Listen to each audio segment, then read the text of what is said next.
mənim üçün biliklə savad ayrı şeydir. Aha.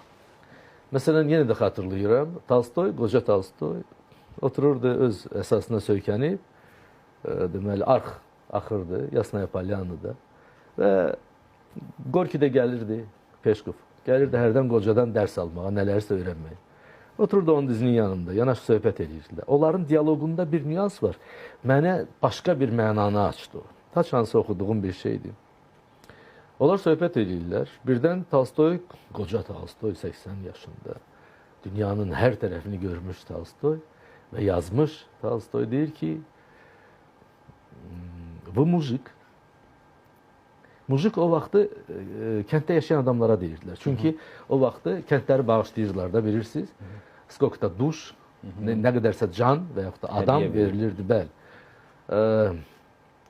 O deyirdi ki, siz, yəni kənddən gəlmiş adamsınız.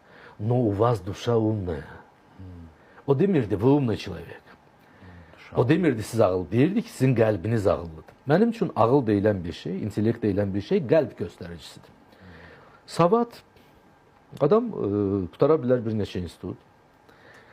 Nə bilim, Diplomlar ola bilər. Ola bilər, bəli. Amma adamla 5 dəqiqə söhbət edə bilmirsən. Belə təcrübəm olub mənim, özüm də belə deyə peşəkar televiziya ilə məşğul olan adam kimi və yaxud həyatda belə adamları görürsən.